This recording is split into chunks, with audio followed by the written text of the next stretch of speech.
Well, welcome back. It's Mack, episode 15 of Icebreakers, presented by Pembina Source for Sports. We know our stuff. They're located at 2077 Pembina Highway in Winnipeg, or sourceforsports.ca, and they're offering a variety of contactless service options to get you in your gear. So check them out. Cool little sports store on Pembina Highway. Great people as well. And of course, AJ, our co-host. How are you? Cool guy AJ. Hey, Mac. How are you? Pretty good, man. It's been, I don't know where everybody's listening from, but in Manitoba and especially in Winnipeg, it has been wickedly windy and it's messed up a good golf weekend. And what do all smart people do when it's crazy windy outside? We went golfing. Wasn't going to cancel the tee time. We're playing out at Selkirk. If you haven't been out this year, and if you haven't been out in a few years, I don't know if we can give a plug to Selkirk, but the course is immaculate. Looks like you just did. What was the high-end wind rating there that you got? The highest we saw, we were on hole 14 at Selkirk, and it's just a straight shot par 5. You can see the pin from the tee box. It's just a long 560-yarder, and we clocked 78 gusts. Straight at you. Hitting right into it. Yeah, nice. I had a buddy out in Carmen today playing, and he said that they clocked at 93 kilometer an hour. And I bet you they didn't pack it in. No, they played. But I did get a text at the end of the round saying this is the last time I'm golfing in 2020. 2020 at all? Oh, yeah, he's done. Nicer. So I guess it went really bad.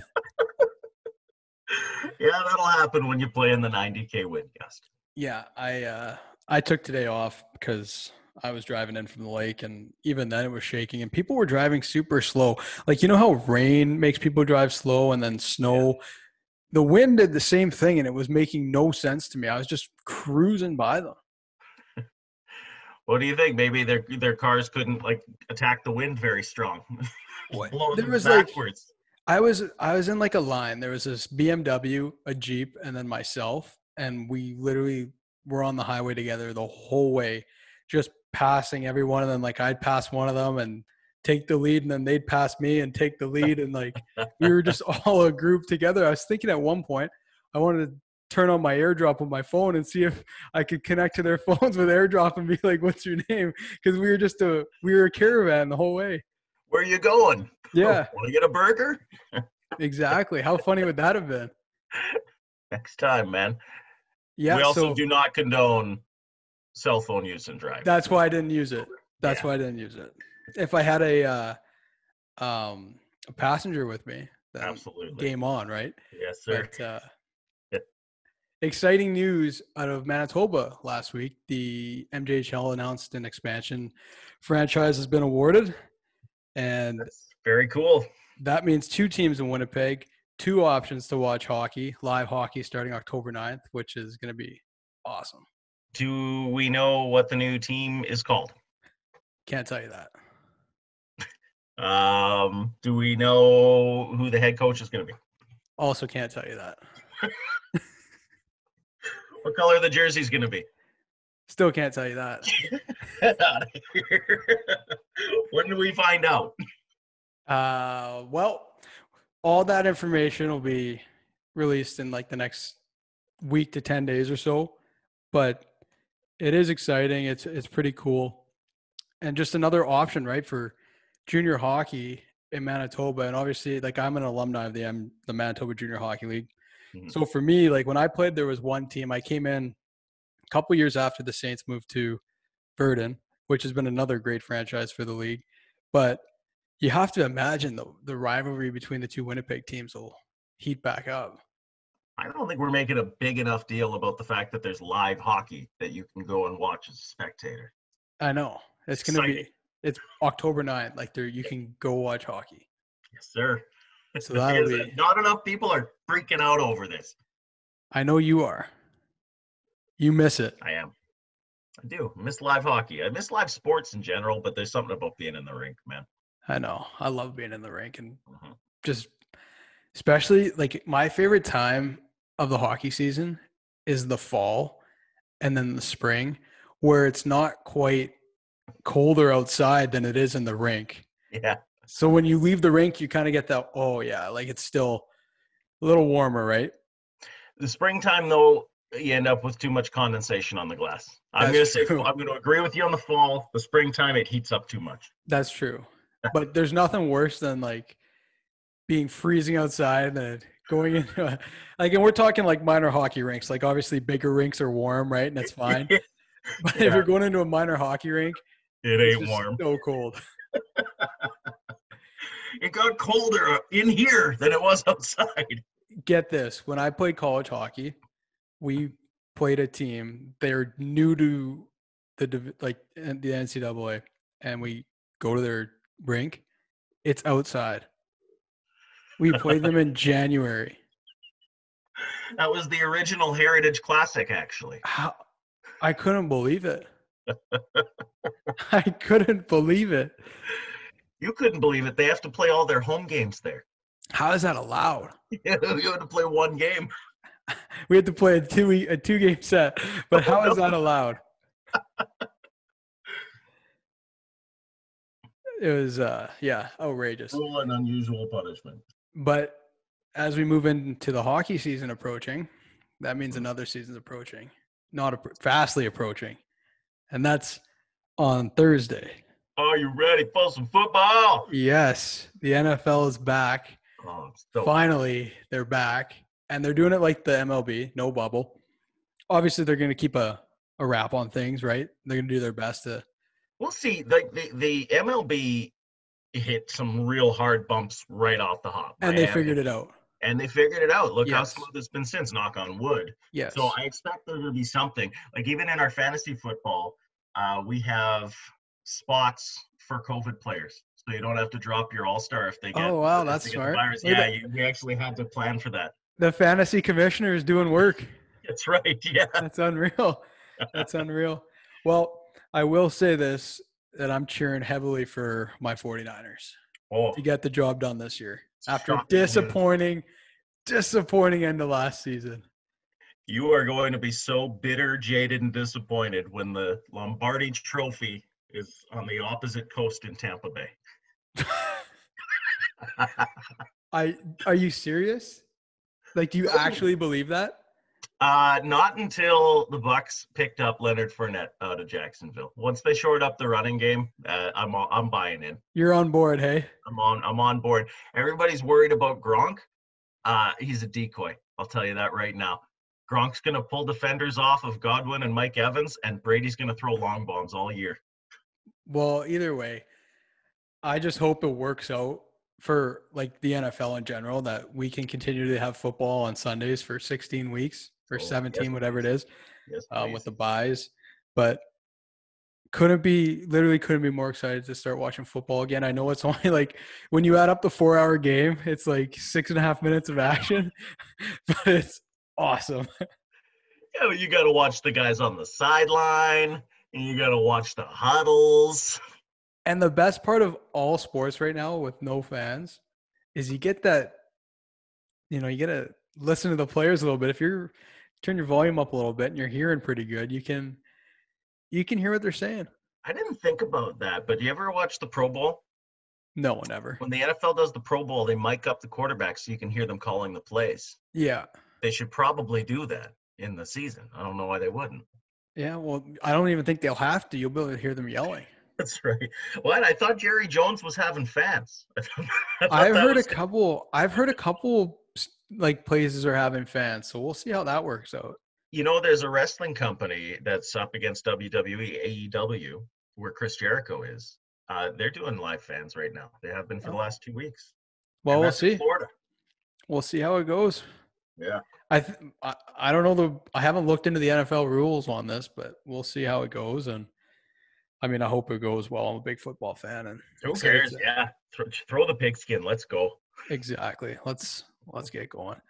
A couple weeks back, we both picked the Colorado Avalanche to win the Stanley Cup, and a couple days ago, the Dallas Stars just spit in our face with that. They said, Yeah. Overtime, Game 7. One of 3 Game 7s, by the way, to wrap up that round. Yes.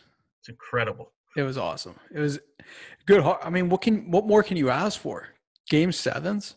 Oh, there were a lot of skeptics when hockey started. Oh, everybody's too rusty and it's not going to be good hockey. The round robin, I'll give you that. It kind of stunk. Yeah. But as soon as the actual Stanley Cup playoffs began, this has been high octane. And I've almost thought it was more fun with no fans in the building. And I do want to say, before we move on from the NHL, is that before I started working in junior hockey, I didn't realize or notice where lots of these NHL players came from. But Sure. as you start working in it, you see names and whatnot, like Shea Theodore for the Golden Knights. He was a Western Hockey League player, and he played for Seattle.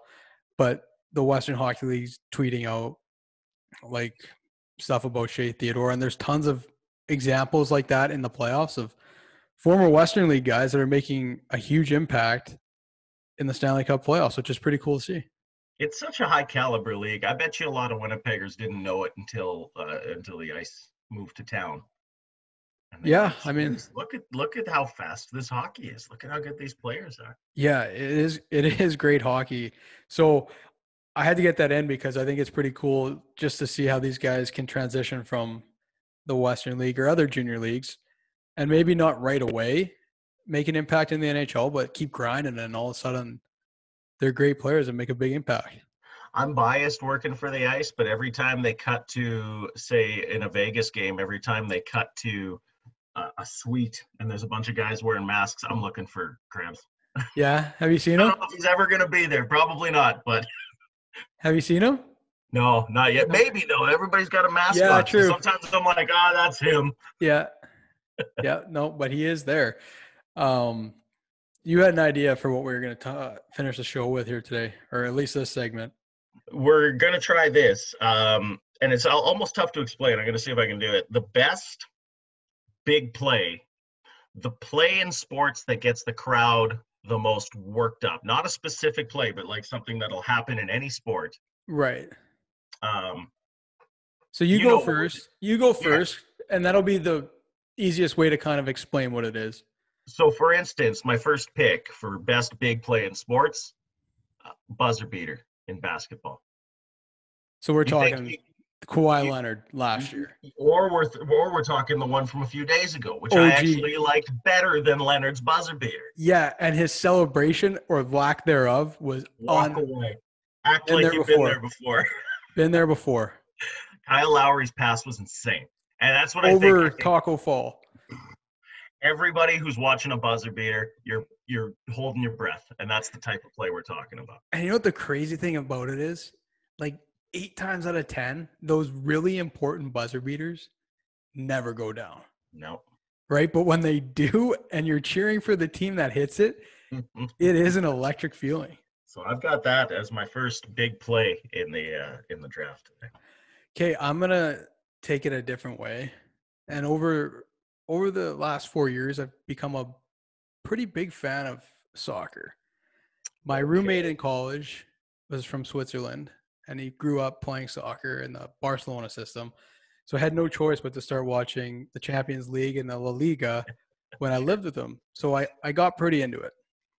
And I have to say that not the penalty kicks to end the game, but if it's a close game and someone gets carded or handball or something in the penalty area and the guy steps up for the penalty kick, one of the best, like especially at home for that crowd. And like when he scores, which he does quite often. Right. But if you're on the road and you miss, the home crowd goes insane. Now, is this a kick? And I'm unfamiliar a bit with soccer rules or football rules, if you will. Is this the kick with the wall, or is this just mano a mano with the goalie? Mano a mano with the goalie. Yeah, I got you. Yeah, from the spot. That's a good pick. Yeah, from the spot. Second pick in the best big play that sports has to offer. I like the goal line stand in football. It's nice to see your running back punch in a ball, sure, and get a touchdown, but to watch your defense stop somebody from the 2-yard line, maybe 2 times, maybe 3 times in a row, that's huge, and that fires up a crowd. The goal line stand, I love that.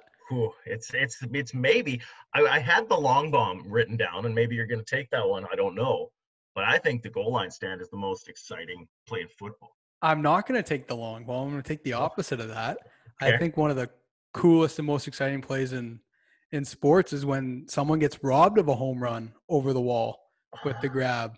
I had that written down. That's a good one. I love that, especially when you're cheering for that team. Yeah. Yeah, that's more exciting. And again, it's because you can watch somebody hit a long ball and you're like, that's out of here. And you Yeah. get excited. But now you're watching it and it's close to the wall and you're like, oh, he might have a shot at catching that. Puts your heart. No, I love that. Your heart here. Yeah. I like that pick. I'm glad, however, that you didn't steal my final pick, because I think one of the best moments in sports is the goalie goal. Oh, wow. Watching it trickle down the ice, you're thinking, it's got the line. It's going to make it. Yeah, And, doesn't happen often. Very often. Yeah. No, So I'm going with the goalie goal. That's a good one. Yeah. At least you put a hockey one in here, right? I had to at some point, yeah. I had penalty shot written down too. I was like, nah. See, I'm on the edge with the penalty shot as being one of the most exciting plays in sports, right? But it doesn't happen often. And it doesn't really happen in a close game too often, right? Yeah, that's fair. So I'm teetering on the edge with that, and you brought it up, and I did the opposite of it. But I think the home run and the crack of a bat at home and the whole crowd knows it's gone. Yeah. Like when I was living in Boston, I got to go to Fenway quite often. And I was in Fenway when David Ortiz hit his 500th home run. Oh, that's a big one. And I've never seen a crowd, and it was a no-doubter over the monster. Like, I've never seen a crowd know what was, they were so educated on what was happening. And, as soon as he hit it, the place just went bananas. And they were losing, 9-0 or something. I can't remember. Doesn't matter. Yeah, and he cracked it, and the place was cheering like they just won the World Series. So, for me, that's another awesome moment. This was maybe a conversation for a whole nother podcast, but was that the loudest sports crowd you've ever heard? No. That's a story for next week if you remind me. I think maybe we'd tease that for next week, because I got a good story about the Minnesota Vikings. Yeah, I can tell. All right. Mine also happened in Boston. I'm not going to tell you where. All right. But next week we will chat about those. Couple good stories coming next week from the sounds of it. And before we get into our guest today, make sure to check us out on social media at Icebreaker Show with 2 W's. That's at Icebreaker Show with 2 W's on Twitter, Instagram, Facebook, and as well, check out our YouTube channel. All our videos are posted there. And appreciate the listens, the views from wherever you listen from. I know I can see some different geographical regions, and we got listeners in Europe, the USA, all over Canada, which is awesome. And I really appreciate it, guys. So thank you for that. Tell your friends about the show if you enjoy it, and let us know via the social channels on which guests you'd like to see next. Today, we're joined by Winnipeg ICE defenseman and Dallas Stars prospect Dawson Barteaux. Dawson's from just outside Manitoba and played the majority of his career in the Western League with the Red Deer Rebels before being traded to the Winnipeg ICE. And the ICE were fortunate to have him to end the season this year. And he's a great defenseman and an even better person. So without further ado, Dawson, welcome to the show. Thanks, Mack. I appreciate being here. Summer's been good. A little bit long, obviously, as most people know. It's definitely hard to find things to do and keep yourself productive, and missing the team and the game and just everything that comes involved with it. So, well, I know one thing that you've been doing is you've been working on your golf game. How's that going? You know what? I'd have to say it's probably been the most improved thing in the summer, sadly. I think I started probably close to a 10 handicap, and I'm pretty confident in saying I'm close to a 3-4 now, I think. Oh, wow. So it made some big jumps this summer, big jumps. Well, hey, at least you're using your time wisely. Yeah, that's right. Only thing open for a long time there. So anytime I could get out there, I was out there. Yeah, no kidding. So I'm gonna ask you there. So you're a first round pick in the Western League, right, to Regina? Yeah, that's correct. You played a few games for the Pats, and then you moved over to Red Deer, where you spent the majority of your career. Yeah. What do you take from Red Deer? Because that's, in all intents and purposes, kind of where you grew up as a Yeah. player. Yeah, absolutely. Obviously, both those teams have a part of me for sure. Obviously, Red Deer has a spot in my heart for sure. I spent a lot of growing up there. Feel like those those years of your life are pretty important. You do a lot of growing up. But Regina obviously took that first chance on me and brought me in and developed me as much as they could. And obviously, if people didn't know, they had a pretty darn good team that year that I was traded.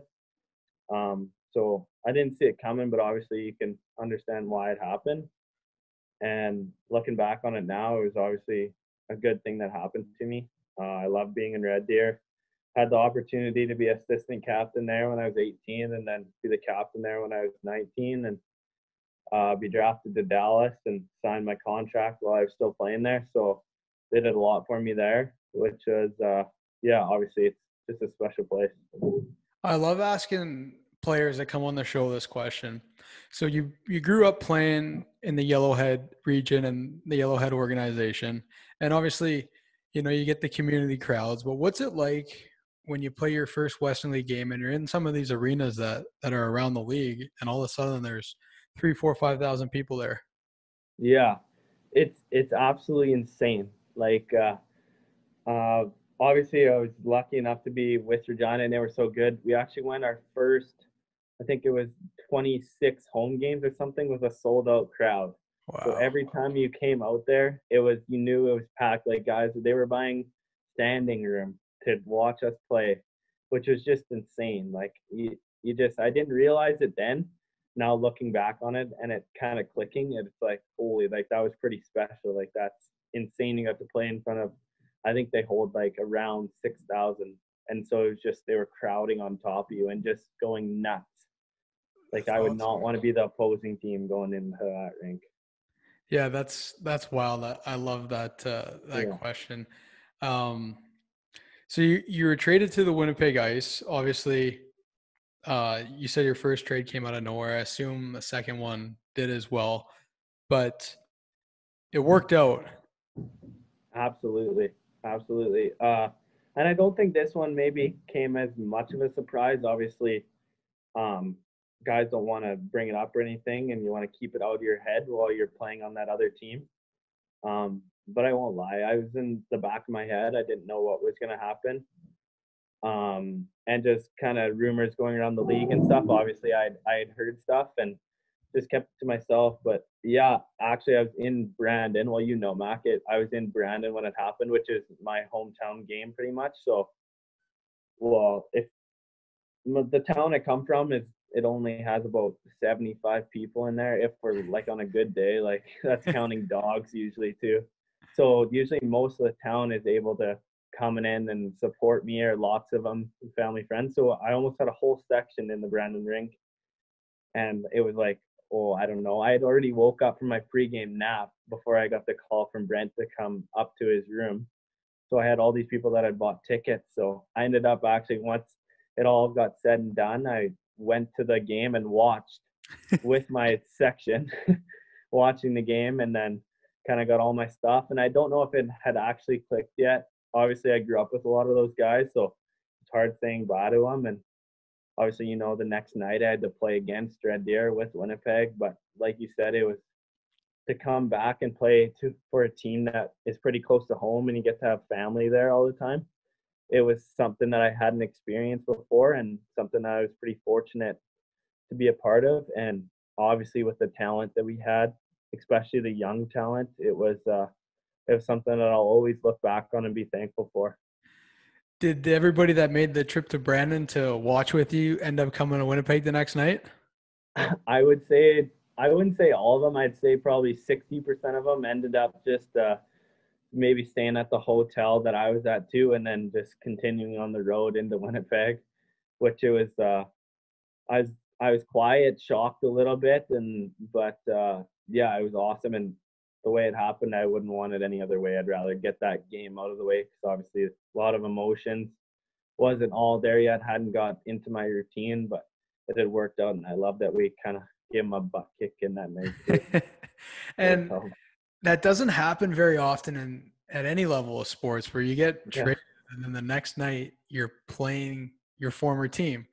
That's got to be just in warm up alone. Knowing like you got a different color jersey on now, and you're just starting to get familiar with your new teammates. Yet you know everybody over there really well.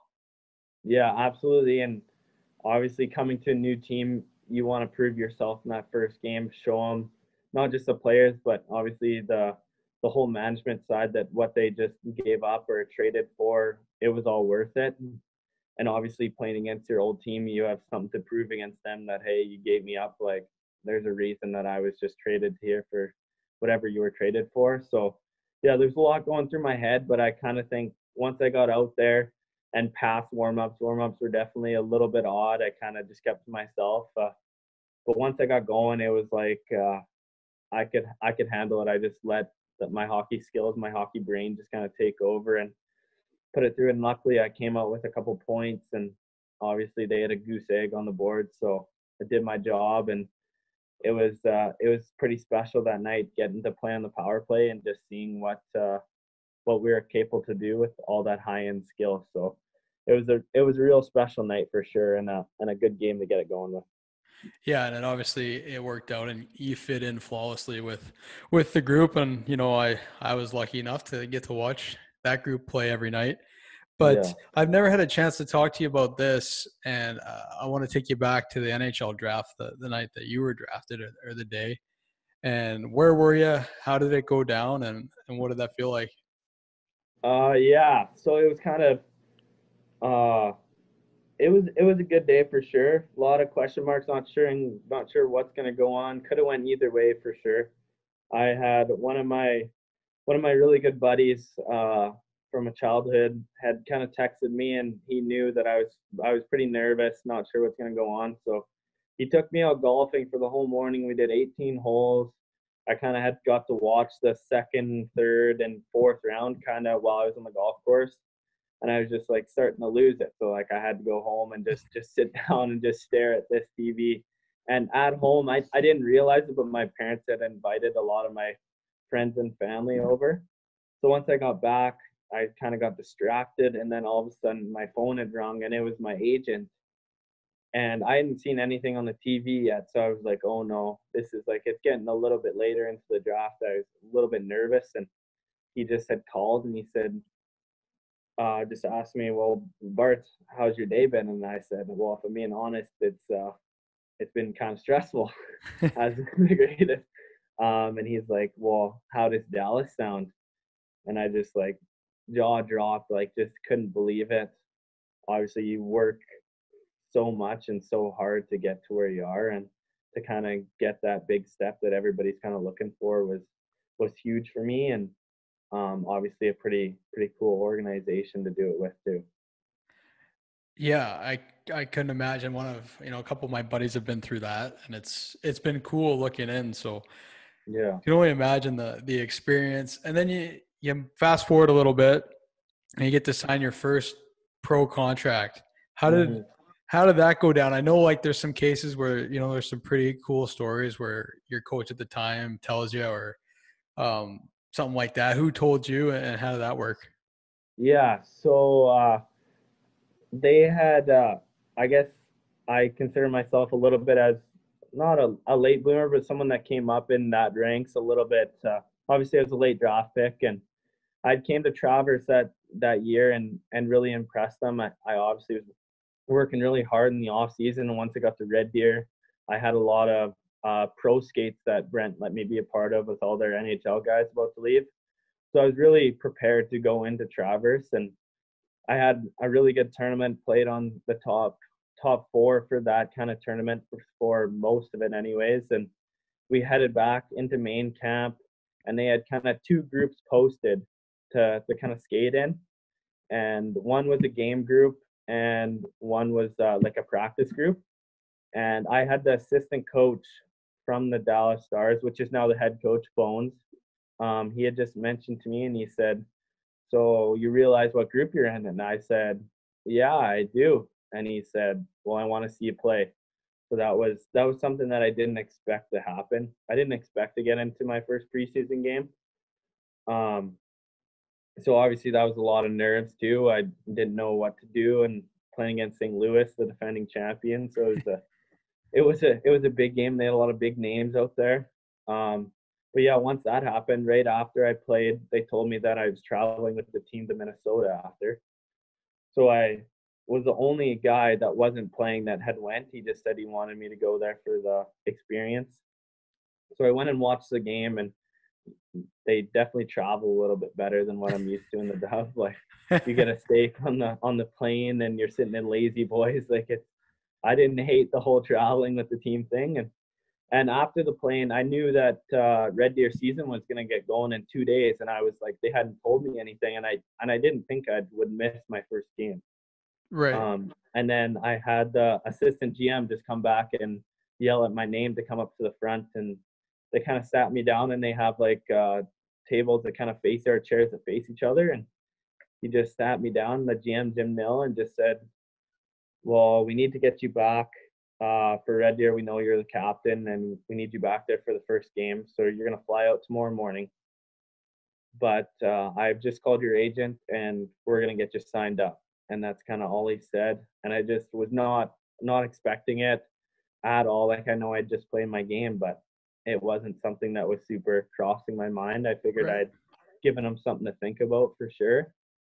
But yeah, so then it was just kind of, my agents had kind of taken over that thing, and I was just kind of talking with them about what was going on. And once I got back, Brent had already known, and he was kind of playing dumb for a little bit, and then he finally just said, like, "Holy, like, that's awesome, congratulations." So yeah, it wasn't the craziest story, but definitely took me by surprise, and I'll remember that moment for a very long time, that's for sure. Yeah, I bet. I mean, that's a pretty good story. You're eating a steak on a Yeah, plane, yeah, traveling like a king. You yeah. can probably get used to that, no? Yeah. Oh, absolutely. It was a good lifestyle for sure. Yeah. Um, well, whether last season was your last junior season or not, when you look back at your career in junior, what stands out for you? Oh, geez. I think it's for me. I wasn't fortunate enough to have a super deep playoff run or anything like that, but I think just lots of the guys that I had met. Uh, Obviously, a lot of guys that I was with. We had a core group in Red Deer. They'll always be longtime friends, and just coming into Winnipeg, I've never seen a team welcome a guy so quickly and so easily. So I got a lot of friends there that I've kept in contact all summer with, and yeah, whatever happens, I mean, just like you said, obviously I want to make that next step, but if I'm not, I'm super excited to be back in Winnipeg. I mean, one heck of a team they're going to have this year. So either way, I'll be happy and looking forward to it. Well, listen, Bartz, I appreciate you taking the time, and wish you luck here. Whatever happens, happens, but wish you luck, and we'll see you down the road. Absolutely. Thanks, Mack. And that'll do it for today's episode. Thanks for checking it out again. Follow us on social media at Icebreaker Show with 2 W's on all the social channels, and look forward to hearing from you if you so choose to message or tweet us, and we'll talk to you next week.